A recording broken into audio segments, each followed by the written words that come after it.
Good afternoon and welcome to Mountain States Legal Foundation's inaugural webcast. We have been contemplating starting a series like this for some time, but the situation in our country gave us the motivation to kick things off a little faster. For those unfamiliar with our organization, Mountain States Legal Foundation is a nonprofit, public interest legal foundation established in 1977, located outside Denver, Colorado.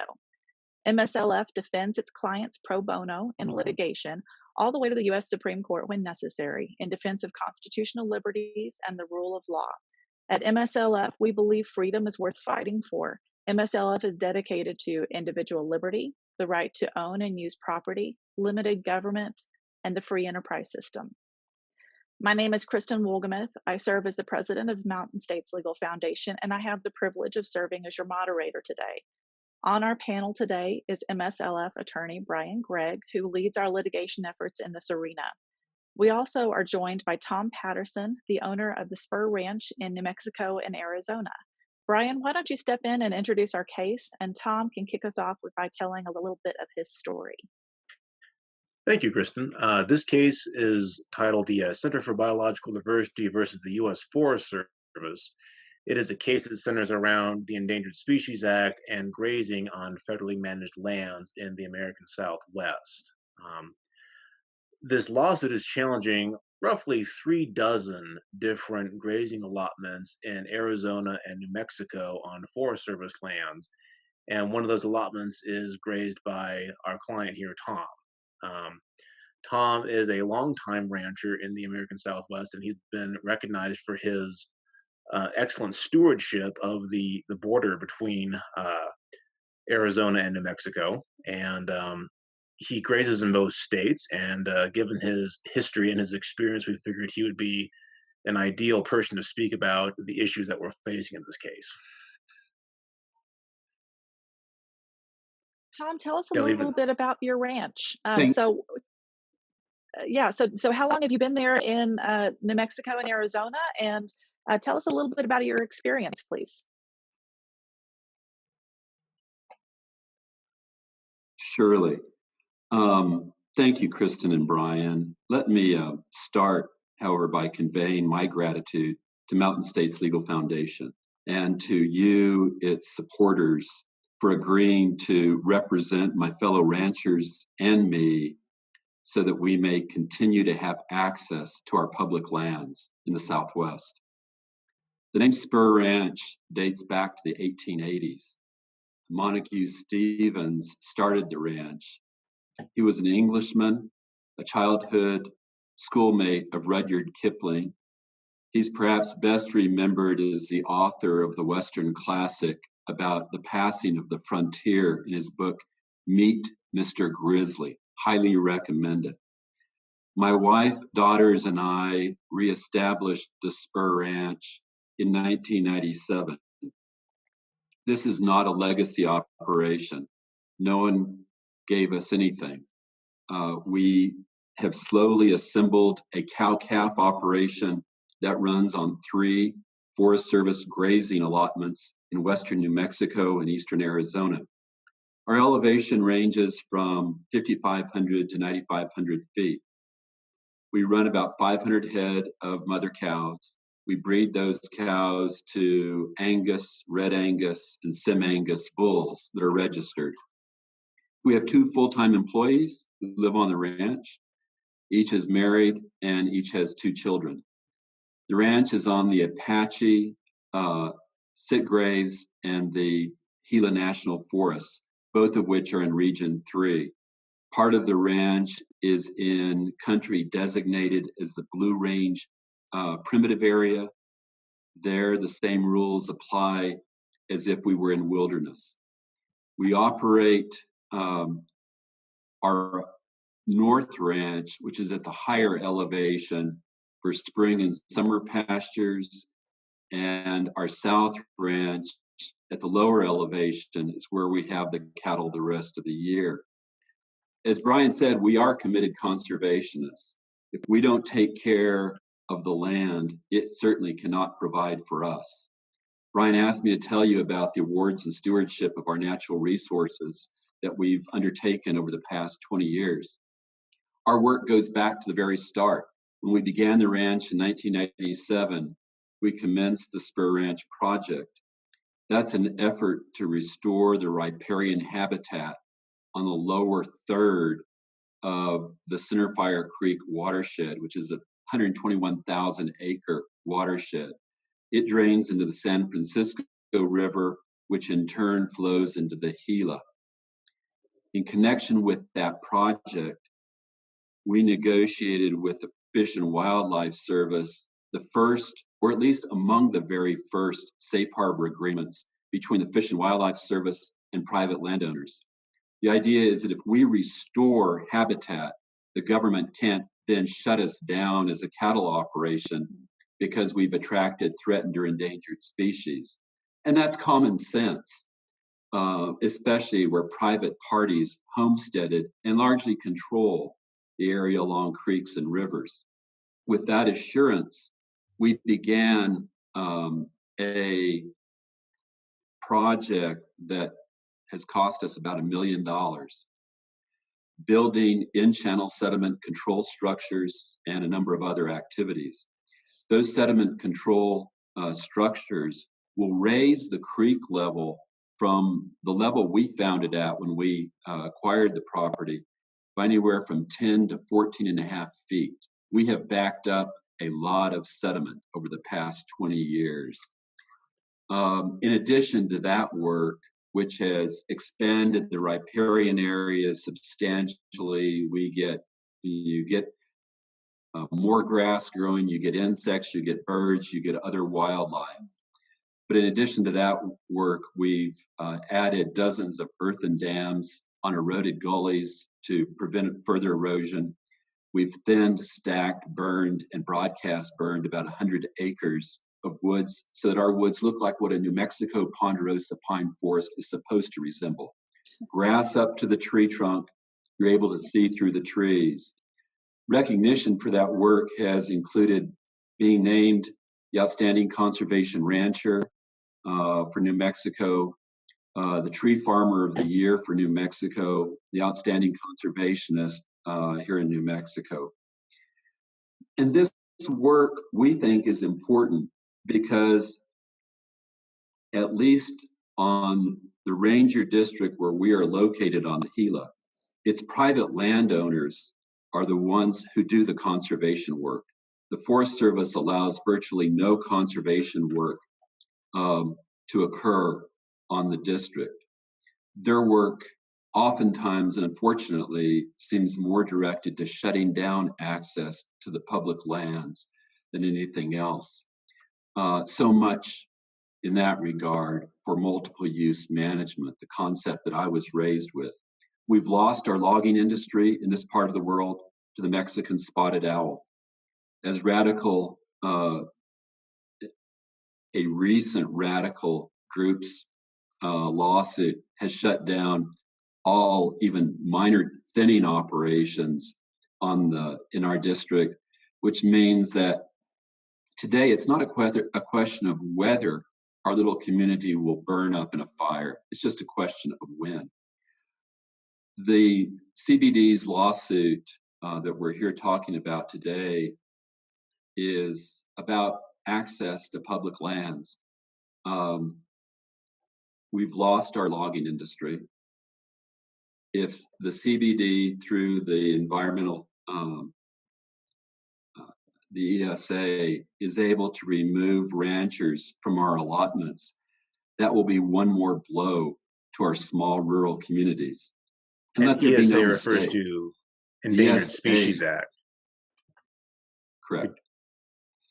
The Endangered Species Act is the radicals' platform to remove the public from public lands. That's me. That's not an official position of someone else, but that's how I appreciate what they're doing. Do you really want to hike, for example, or camp, or fish, or hunt where there are packs of wolves? Those wolves terrorize our locals. There's nothing like having a pack of 7 wolves surround a horsewoman, as happened last summer to one of my neighbors, or finding what's left after the wolves have killed your dog, or seeing what's left after the wolves have slaughtered your cattle? Do you want to expose yourself or your children or your grandchildren to that threat? A threat that's all the more prominent as the CBD advocates for the release of yet more wolves. From our perspective, the latest CBD lawsuit began last summer when the CBD sent a notice of intent to the Forest Service condemning cattle access to riparian areas. I got a call from the district ranger in August that the Forest Service in this district had not consulted with the Fish and Wildlife Service about the narrow-headed garter snake. Can you define what consultation is just for folks? Sorry to interrupt, Tom. Could you define what consultation is? That's a technical term. No. Consultation is where the Forest Service, I'm sorry, the consultation is where the Forest Service sits down with the Fish and Wildlife Service, and they go through an analysis of what the effect is of a certain practice, such as cattle grazing, on a species, such as the narrow-headed garter snake. And if the Fish and Wildlife Service, they may put in arrangements for how to mitigate any impact. If the Fish and Wildlife Service agrees, then you're authorized to go forward with that activity. But the Forest Service came to me because they hadn't done their job, frankly, not in this district. They had across the state line in Arizona on the Apache sit graves. But they wanted to discuss what to do with two of my riparian pastures that I use for spring forage and water for my cows. I use that despite what their lawsuit says, the lawsuit that they filed says, I am absolutely authorized to have my cattle in. There is no settlement agreement that prohibits my cattle from being in that pasture. So the Gila has failed to consult with Fish and Wildlife Service. I'm sorry. Sorry, Tom. Can you explain? So we're talking about this lawsuit is about a lawsuit that happened basically 20-some years ago. There was this big lawsuit by this group, the same plaintiff called Center for Biological Diversity, and 20-some years ago they wanted to shut down grazing in the Gila River watershed over alleged riparian concerns. Riparian means anything that's near rivers or creeks or water, basically. So they won this big lawsuit, but it didn't apply to you in particular, and yet they're trying to leverage it against you somehow. Is that correct? That's exactly right, Ryan.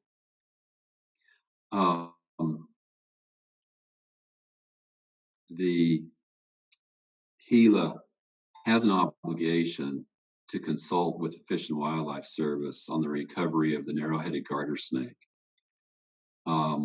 Whereas the Gila did not do that, Apache sit graves over in Arizona had done so a couple years ago and found that my grazing operation on the same creek just across the fence in Arizona would have no impact, no adverse impact on the snake. So I was allowed to continue operating there. But because the Gila hadn't done that, they were in a panic to initiate consultation with the Fish and Wildlife Service. What I had to do then was hire two retired Forest Service rangers to help me wade through the proposals that they made. And because I don't understand, the intricacies of the Endangered Species Act. So I hired them. We worked extensively last summer and fall. And what we know so far is that there is no evidence of the narrow-headed garter snake in those pastures of mine that they want to shut down. The closest snake is about 10 miles away. And there's no science to support it. In fact, the evidence.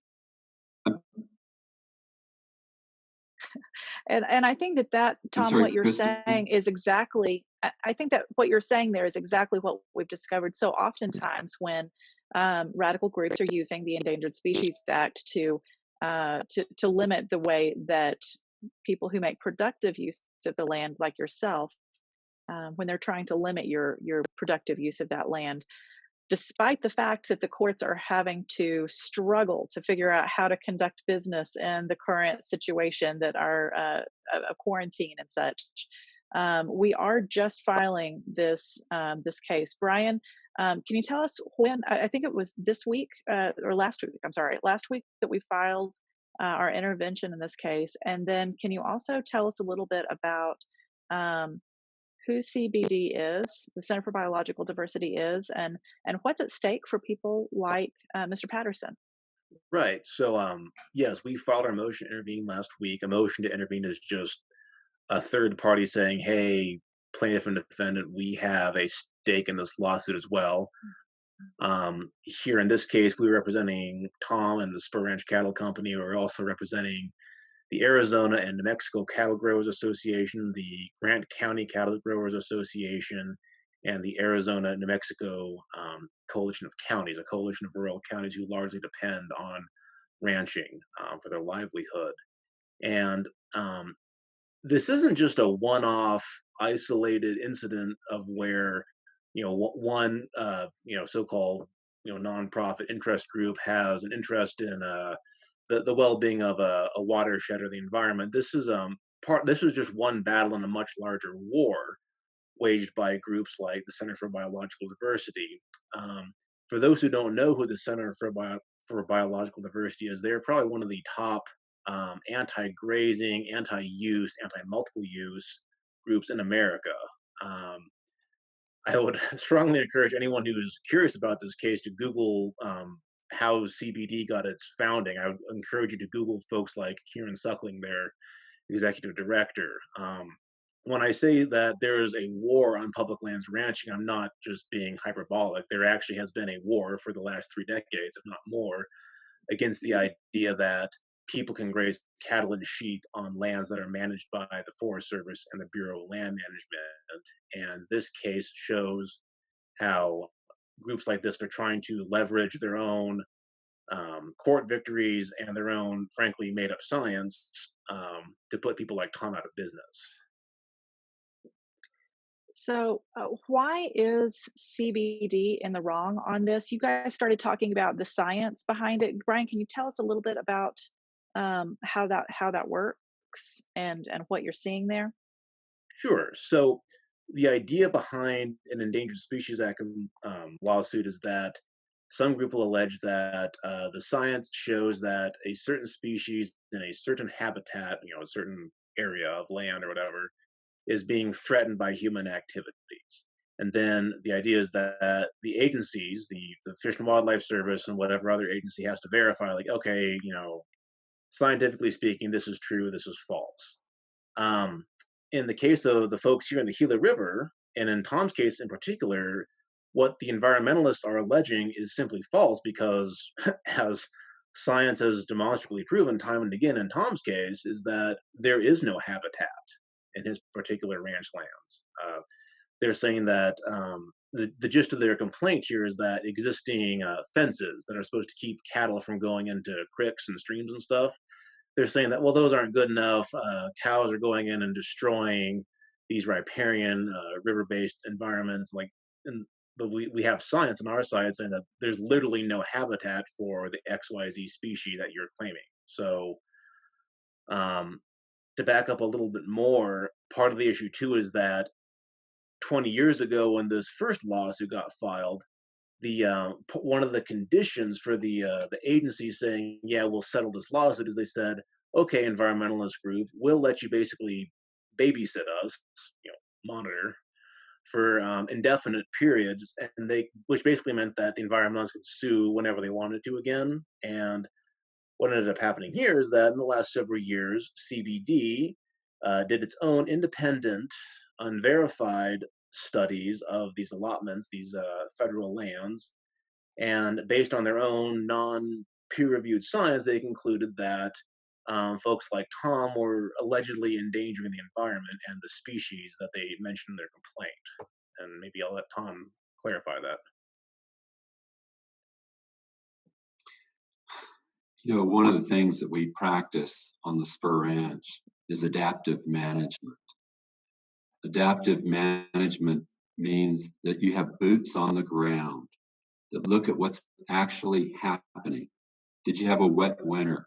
Have you had a wet spring? By contrast, did you have a drought that winter and that spring? And you respond with your management accordingly. A rule that just says verboten, you may not use this at all, doesn't take into account adaptive management. It simply is easier for someone sitting behind a computer monitor, perhaps hundreds or thousands of miles away, can simply say they've done their job. But that's not adaptive management, and it has no bearing on what's actually happening on the ground.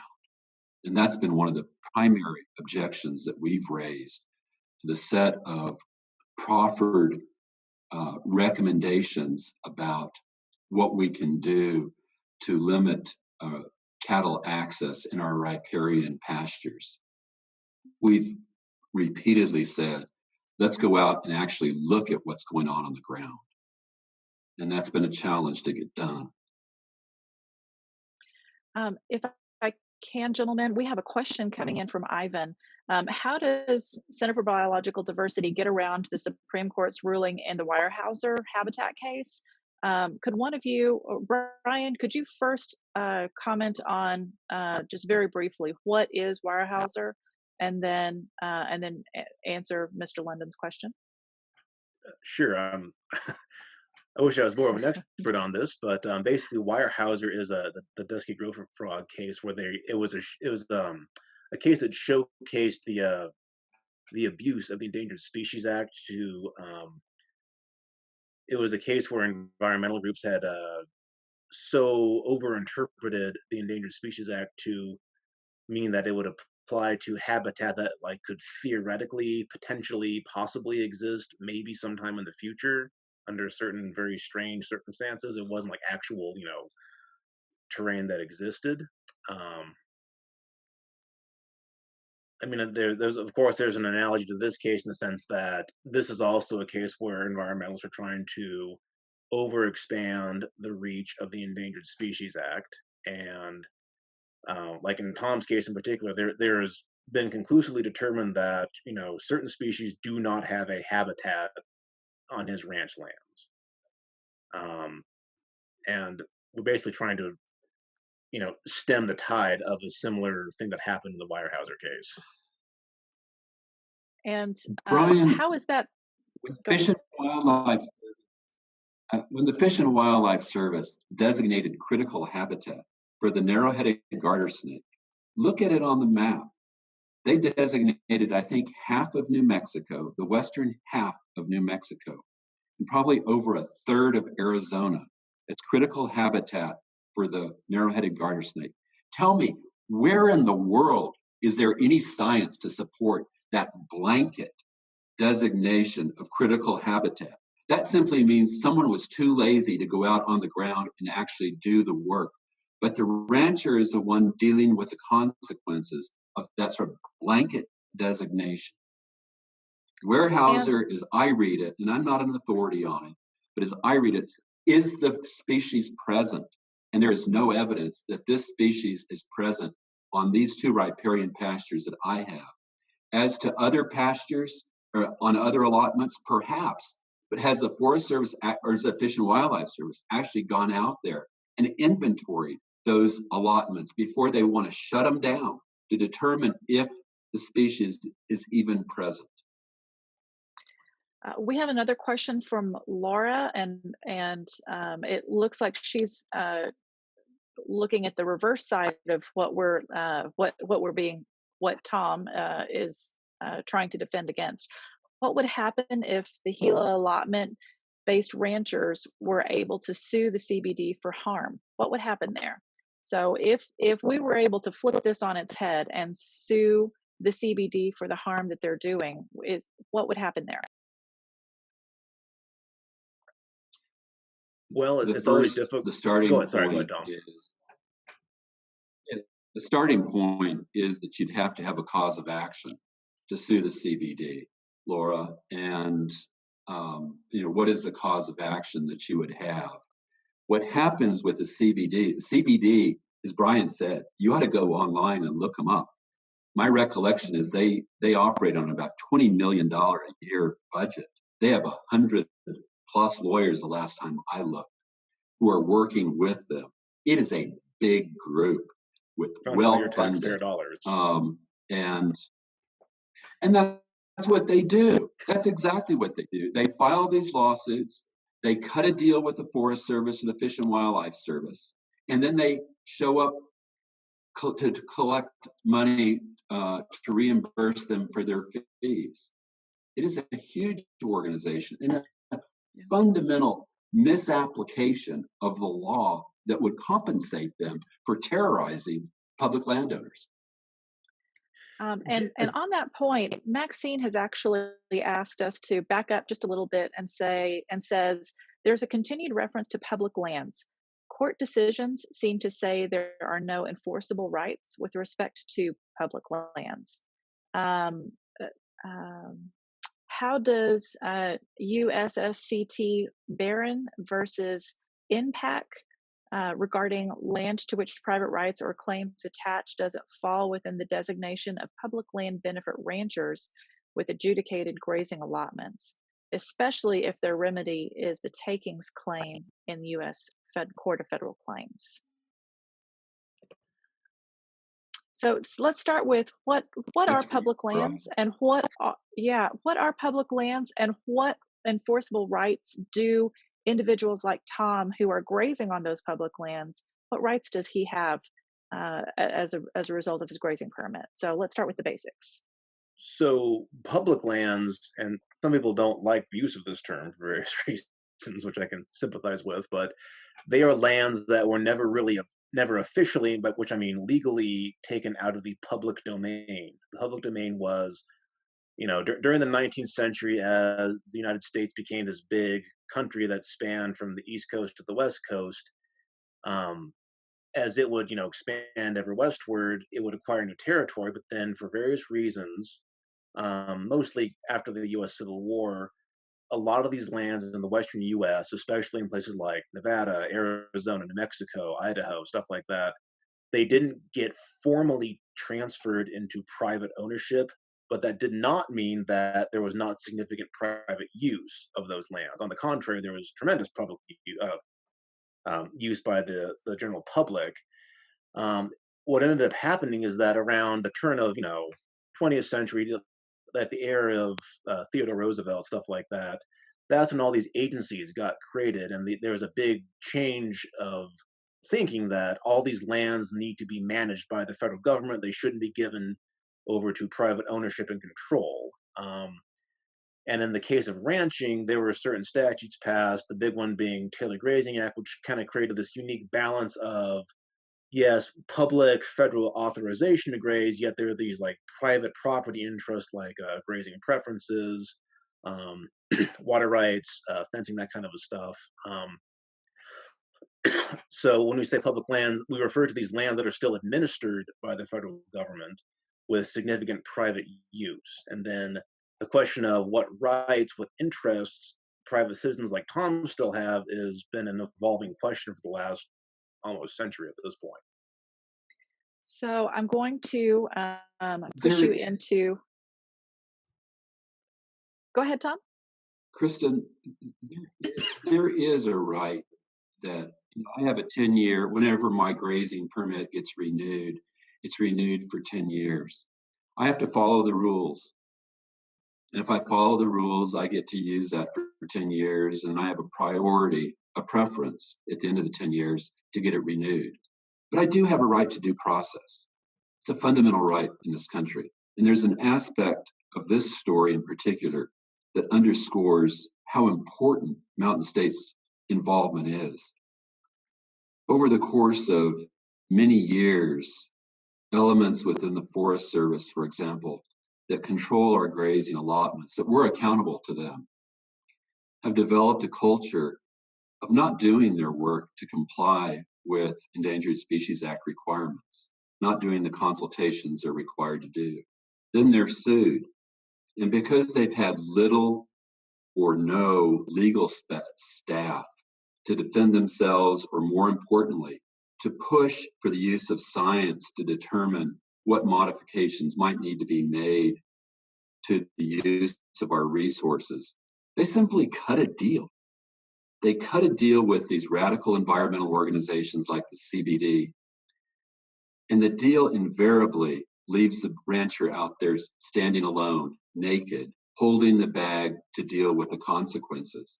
And that was certainly the situation that I experienced this fall and this winter before Mountain States Legal Foundation showed up. As soon as the CBD sent their notice of intent to sue the Forest Service and the Fish and Wildlife Service last summer, I contacted the range con on the district where I have the Luna allotment to ask about it and what I could do. They told me that the regional office was handling the response. I contacted the regional forester asking to be alerted to what it was they were planning to do. I got no response. I tried 2 more times. I got no response. I sent a FOIA request, a Freedom of Information Act request for documents pertaining to the CBD's action. In December, this past December, I received a cover letter from the supervisor on the Gila to the CBD responding to their notice of intent to sue. The letter is just basically a form letter, refers to an attachment that, given the description, identifies what the status is on our Luna allotment. I've requested that attachment multiple times. The Forest Service refuses to give it to me. Did you get that? They refuse to give me what they are talking to the CBD about on my allotment. That is not due process. If the court grants Mountain States' motion to intervene, ranchers may have a voice here. And without that, we are toast. For these reasons, again, thank you to Mountain States Legal Foundation and to your supporters for being willing to stand up, to do the right thing, to protect public access to public lands. Thank you. Thank you, Tom. Thank you very much, Tom. We appreciate that.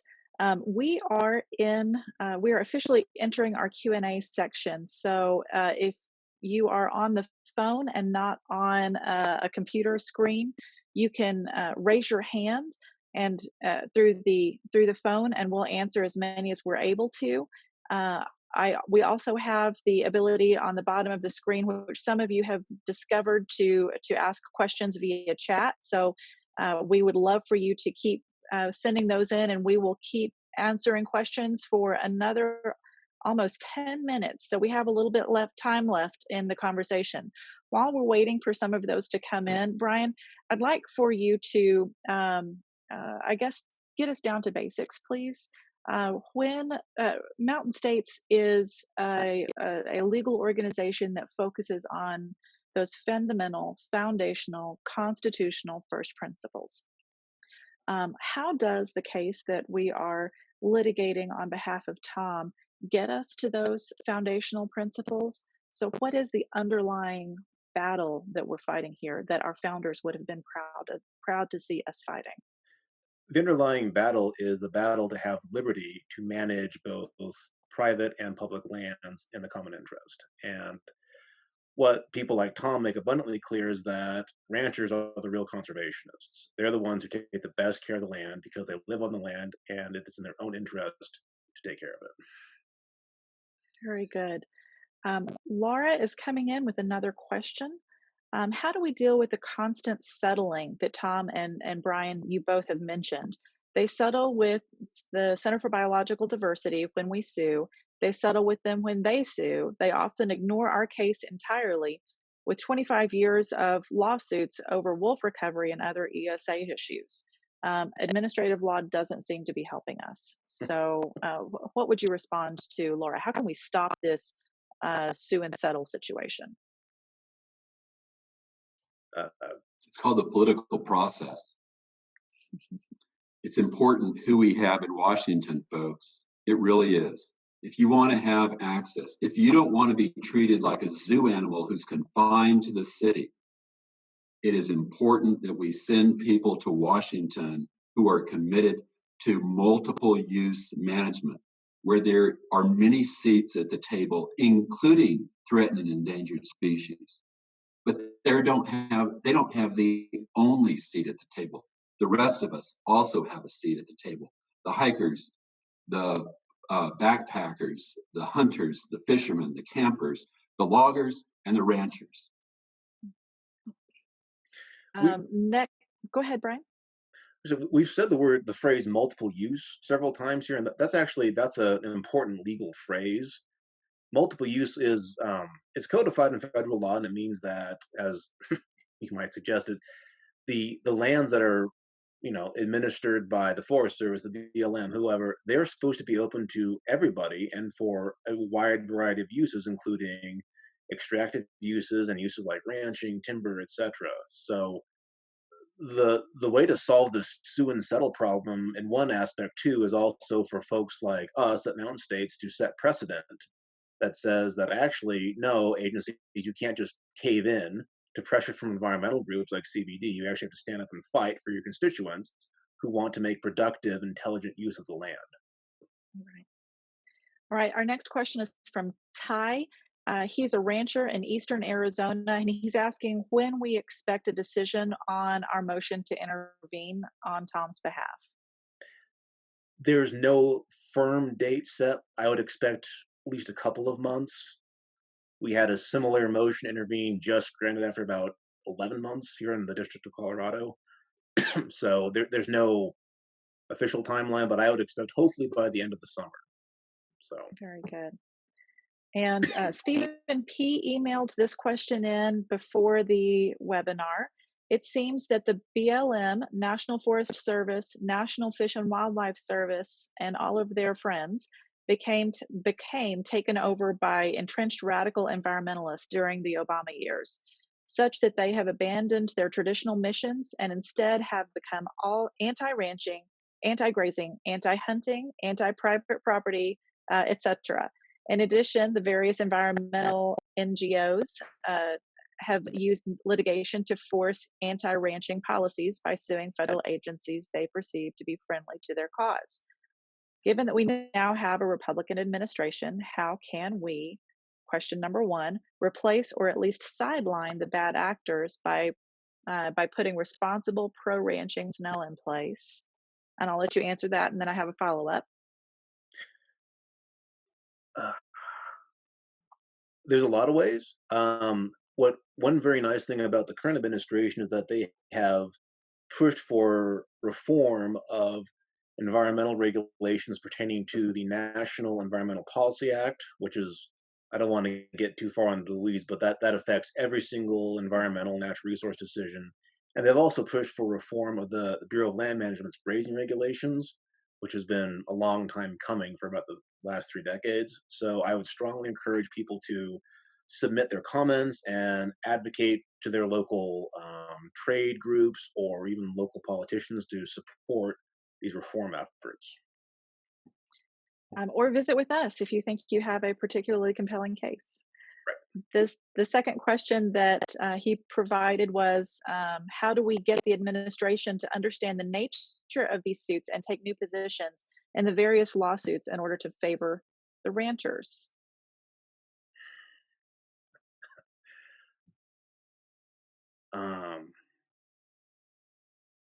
I think my initial response is that we will show that our side isn't going to back down when we're challenged. And that's exactly why we're going to file motions to intervene in cases like this and file our own direct representation suits where we're the plaintiffs, taking issue with agencies who are doing nothing but bending over backwards to appease environmental groups like CBD. Very good. All right. We have 2 live questions. And Julia, you're going to have to help me with those, please. Julia is our Director of Communications and is making sure our technology functions correctly. So, yes. Julia, can you help me with this? Absolutely. We're going to go to Paul David first. So, Paul, if you're ready, we're ready.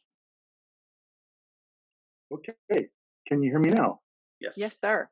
Thank you very much. I'm a chairman of the Board of Supervisors for Graham County, which has a proud ranching tradition, and also a member of the Arizona New Mexico Coalition, which I'm pleased to, our county has membership there. And my question is, what financial exposure, with me representing the county, does being a party to the lawsuit? So what exposure does Graham County have as we sign in to support the motion to intervene, and then later as a litigant? I don't think you have a whole lot of tremendous like personal financial exposure, because what the environmental group is challenging is federal grazing authorization. So really the result that they're seeking is for the agency to say, hey, ranchers, you can't graze near XYZ water source, or you just can't graze total. Um, I mean, obviously that'll have significant financial consequences to the county in a more general sense, but they're not like suing you for, XYZ amount of money. Does that make sense? It does, and I have heard before, um, as a follow-up, that as long as our participation is not considered a frivolous lawsuit, or the suit is not frivolous, then our exposure is minimized. But the reason I asked the question is because so many counties and people that I talk to are reticent or reluctant to sign on because of the perception of exposure and legal entanglement. I would just advise people to be brave. I mean, the reason why groups like CBD are as successful as they are is because they were bold enough to file constant lawsuits. I'm not saying you should engage in any lawsuit that comes your way, but at the same time, I would say don't back down from a fight. Um, yes, there's valid considerations of like, well, what are the consequences if we lose, et cetera. But in the context of these like federal natural resource cases, they're usually just trying to shut down some type of authorization. It's different than like one private individual sues another private individual. Honestly, how these groups like CBD make their money is through this thing called the Equal Access to Justice Act. I won't go into the details, but it's a mechanism for when groups like CBD win a lawsuit, they get basically a refund from the federal taxpayers to pay all their legal expenses. That's how they make their money, not usually by suing individuals such as ranchers in terms of money damages. I mean. Okay. We just had a question from Debbie that will be helpful to everyone, asking if, and this is my favorite part, she just came in from feeding, I assume, her cattle. Is this webinar being recorded and available for watching later? Yes, Debbie, keep the cattle fed, and we will have recorded this and we will post it for you soon. If you've registered for this webinar, we will email you a link to it in a couple of days when it's made available. Last question, unfortunately. Oh, I'm sorry. Now I'm just amused by our chat line. Debbie says, yes, the cattle and the bottle calves have been taken care of. So we are running out of time. So we do have one last question from the telephone from Howard. Julia, if you can bring him to us, please, sir. Please, ma'am. And Howard, if you can unmute your phone, and it looks like you're ready to go. Okay. I am just putting forward that the aim in these litigations for the Center for Biological Diversity aren't just for winning lawsuits. Their aim is to remove all people from this area, and the Gila and the adjoining areas in Arizona are the primary target areas for the Wildlands Project. The idea is to create wilderness, remove people from that wilderness, remove their activities from that wilderness, and move the people out. So make no mistake, they have a long-term agenda, and it has nothing to do with winning litigation. It's a war of attrition. Howard is exactly correct.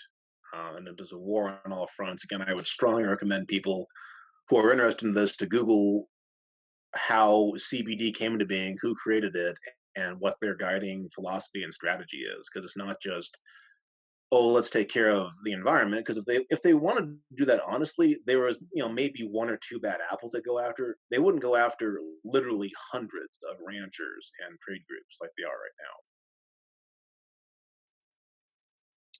Very good. All right. If we have not gotten to your question today, and unfortunately we are out of time, we're actually 2 minutes over. We do want to be able to answer your questions. So if you would like to direct those to our offices, you can email Julia, and she will triage those questions to the appropriate person at jseymour@mslegal.org. And I'm going to spell that for you. JSEYMOUR @MSLEGAL.org. So for those of you who we have not been able to get to, we do certainly appreciate your questions, and I'm sorry we've run out of time today. If you are interested in learning more about our foundation, we encourage you to visit our website where you can learn more about our cases. We represent a lot of amazing individuals like Tom, who, as Brian says, are brave and courageous and are standing in the shoes for all of us to make sure that our constitutional rights are protected in a variety of ways. You can find our website at mslegal.org. Again, that's mslegal.org, and we would love to interact with you more at either the email address that I provided or our website. So please learn more about the organization and the wonderful work that we're doing, despite the fact that we are locked in our homes at the moment. So thank you so much, and y'all have a wonderful afternoon. Bye-bye.